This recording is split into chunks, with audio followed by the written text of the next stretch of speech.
قاہرہ صاحب اب آخری چند منٹ ہیں، میں یہ چاہتی ہوں کہ اس پہ ہم اور اطہر اور میں ہم دونوں ہی سمجھے. اطہر کی طرف سے بھی میں ہی سوال پوچھ لیتی ہوں اس پہ، کیونکہ اطہر ہمارے آج پارٹیسپینٹ ہیں لیکن ہم ان کو آج ایک اس میں شامل کر رہے ہیں صحافیوں کے طور پہ. یہ مجھے بتائیے گا، نیوٹرل ہے آج کل، نیوٹرل کا لفظ جو ہے اچھا یہ مجھے بتائیے گا کہ آئینی ضرورت ہے انتخابات 90 دن میں آپ کو ہوتے نظر آتے ہیں؟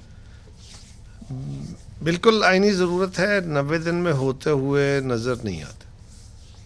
اور چونکہ دوسری بھی ایک آئینی ضرورت آ گئی ہے. ایک آئینی ضرورت یہ ہے کہ اب 90 دن میں اسمبلی ڈیزالو ہونی ہے، اگر پہلے تو 90 دن میں انتخاب کرانے ہیں. اور دیکھیں نا، آئین کا جو سٹرکچر ہے نا وہ یہ ہے کہ آپ نے اس کے اوپر عمل کرنا، کوئی دوسری اس پہ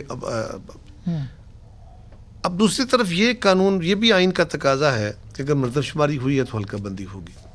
تیسرا کہ یہ بھی ہے کہ این ای سی کا فیصلہ ہے جس میں ساری قومی جماعتیں بیٹھ کے جنہوں نے فیصلہ کیا تھا کہ 2017 کی مردم شماری مشکوک اور بڑی مجبوری کے تحت قبول کی گئی ہے، لہٰذا مڈ ٹرم میں مردم شماری کرائی جائے گی، ورنہ نارمل ٹریڈیشن 10 سال کی ہے. تو یہ خان صاحب کے دور میں ہوا کہ انہوں نے فیصلہ کیا کہ مردم شماری کرائی جائے. یہ ہم نے شروع نہیں کرائی، یہ 2021 میں اس کا فیصلہ ہوا، 22 میں یہ شروع ہونی تھی. یہ 22 میں فیصلہ، 21 میں فیصلہ ہوا، 22 میں اس پہ عمل درآمد شروع ہونا تھا، وہ ہوا. ہماری گورنمنٹ میں آ کے اس پہ پریکٹس ہوئی. حالانکہ آپ کو پتہ ہے نا، ڈیجیٹل کرانی ہے، اس کے ٹیبلٹ خریدنے ہیں، یہ سارا کام ان کے گورنمنٹ میں ہو رہا تھا. اب کام شروع ہو گیا. ایسے وقت میں آ کے اس پہ بڑا مباحثہ تھا کہ صوبوں کے درمیان تفاوت ہوگا. آپ بھی کہہ رہے تھے، ہم بھی روز بحث کرتے تھے. میں نے 10 پروگراموں میں کہا کہ جی پروگرام یہ تو مردم شماری سے چیز آگے جا سکتی نہیں ہے، نہیں مردم شماری پہ تو کام نہیں ہو سکتا، اس لیے کہ بڑی تفاوت، بڑا تفریق ہے. سندھ کی ریزرویشن ہے، ایم کیو ایم کی ریزرویشن ہے، بلوچستان کے سیٹیں بڑھ رہی ہیں، پنجاب کی کم ہو رہی ہیں، سارے صوبے نہیں مانیں گے. تو اگر نہیں مانیں گے تو پھر پرانی مردم شماری پہ جانا پڑے، اور پرانی مردم شماری پہ جانا ہے تو الیکشن آگے نہیں جا سکتے. اب ایک کیا ہوا کہ جب سارا فائنل رزلٹ، اس وقت تک کسی کے پاس فائنل رزلٹ نہیں تھا، اور اس میٹنگ میں میں بطور اسپیشل انوائٹی کے تھا جس میں یہ فیصلہ فائنل ہوا سی سی آئی میں. اس کے اندر ایک سیلڈ انویلپ میں ہمیں فائنل رزلٹ دیے گئے، اور وہاں سے یہ سارا کھلا نا کہ فائنل رزلٹ کیا ہے. پتہ چلا کہ جی جو صوبوں کے تحفظات تھے، ایم کیو ایم کے تھے، صوبہ سندھ کے تھے، وہ ایڈریس اس طرح ہوئے کہ جو آبادی کا تناسب وہ کہہ رہے تھے، یا بلوچستان کی جو آبادی بہت زیادہ بڑھ گئی تھی اس کو ٹھیک کیا گیا اور کریکٹ کیا گیا اور درست کیا گیا، سب لوگوں کو اس پہ قائل کیا گیا، ایکسپلینیشن دی گئی. یہ پورا دن کی میٹنگ تھی.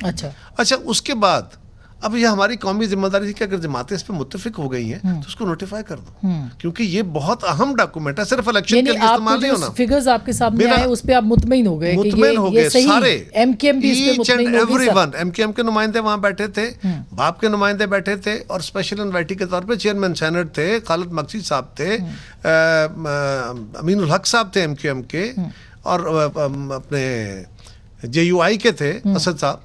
تو سارے لوگوں کو انہوں نے، سب نے دیکھا یہ ریکارڈ جو تھا، اور 8 کے 8 ممبر اس پہ اتفاق رائے کر کے اگر ایگری کر گئے تو نوٹیفائی ہو گیا. اب یہ بھی ایک قومی تقاضا ہے. لیکن سر ایک دن 2-4 دن پہلے سر چھوٹا سا میں بھی ایک کوسچن آپ سے کرنا چاہتا ہوں. یہ جو کہ عوامی نمائندے وہاں پہ متفق ہو گئے، چند دن قبل ہی رضا ربانی صاحب نے آئین ہاتھ میں اٹھا کے سینٹ کے اندر یہ فرمایا کہ یہ اتنا امپورٹنٹ فیصلہ ہے کہ 2 نگراں وزیر اعلیٰ یہ فیصلہ نہیں کر سکتے. عوامی نمائندے یہ ہمارے، اور دوسرا ایک ہفتہ پہلے اپنی حکومت کے جانے کتنے کروڑ لوگوں کے نمائندے ہی نہیں ہیں، وہ اپنی آئینی مدت بھی پوری کر چکے ہیں، 3 مہینے سے زیادہ ہو چکے ہیں. یہ فیصلہ ہو سکتا ہے بالکل درست، لیکن کیا اس حوالے سے یہ آئینی فیصلہ ہے کہ 2 نگران وزیر اعلیٰ بیٹھ کے؟ میں اس پہ بھی گزارش کرتا ہوں. پہلی بات تو یہ ہے کہ نگران حکومت کا کوئی ٹینیور نہیں ہوتا، وہ اپنی آئینی مدت بالکل پوری نہیں کر چکے، یہ بالکل مسکنسپشن. لیکن رضا ربانی صاحب نے کہا حالانکہ آئین میں کوئی قدغن نہیں ہے اس کے اوپر، آرٹیکل 254 جو ہے اس میں نہیں ہے قدغن. نہیں آسما، اس میں بڑا سمپل سوال ہے. ہاں اس میں صرف جو نہیں، میں تو سمپل یہ کہہ رہا ہوں کہ قدغن بھی نہیں ہے جو آپ کہہ رہے ہیں، اور دوسری بات یہ ہے کہ یہ جو کیٹر گورنمنٹ ہے اس کا کوئی مدت نہیں ہوتی. سر آنے والی ہے وہ یہ ایک اور بات آپ کر رہے ہیں نا، میں ایک اور تناظر میں بات کر رہا ہوں، اور وہ تناظر یہ ہے وہ لکھی نہیں ہوئی کہ وہ اگلی حکومت کے آنے. ہاں بیسیکلی ہوتا کیا ہے، لکھا ہوا ہے کہ 90 روز میں انتخاب ہوں گے، انتخاب کا لکھا ہوا ہے، انتخاب ہوں گے تو آگے نا، اور 90 روز میں انتخاب ہونے ہیں. 90 روز میں کیئر ٹیکر گورنمنٹ نے ختم نہیں ہو جانا, اس نے 15 دن اور آگے جانا ہے, کیونکہ وہ نئی گورنمنٹ کو ٹرانزٹ کر کے جائے گی. 15 جائے گی سر, 6 مہینے تو نہیں جائے گی. لیکن یار یہ بات یہ ہے کہ میں صرف یہ کہہ رہا ہوں کہ جب الیکشن نہیں ہو پائے اور اس کی وجوہات 10 کیوں ہیں, اس کے اوپر بہت مباحثہ ہو گیا, کتنا کیوں وقت ضائع کرے اس پہ, وہ ایک اور بحث تھی. اب ایشو یہ ہے, وہ تو میں نے اطہر کے ایک ذیلی سوال پہ کہ وہ غیر آئینی ہو گئی ہیں, غیر آئینی نہیں ہے. اب ایشو یہ ہے کہ مردم شماری ہو گئی, ہم نے 4 دن قبل یا 6 دن قبل اس کو نوٹیفائی کر دیا. کیا کرنا چاہیے تھا؟ اس قومی اتفاق رائے کو ٹوٹ جانا چاہیے تھا. آپ جانتے ہیں اس کی سینسٹیوٹی کیا ہے. میں سمجھتا ہوں کہ یہ بہت آسان فیصلہ ہو گیا کہ سارے سٹیک ہولڈر اس پہ متفق ہو گئے.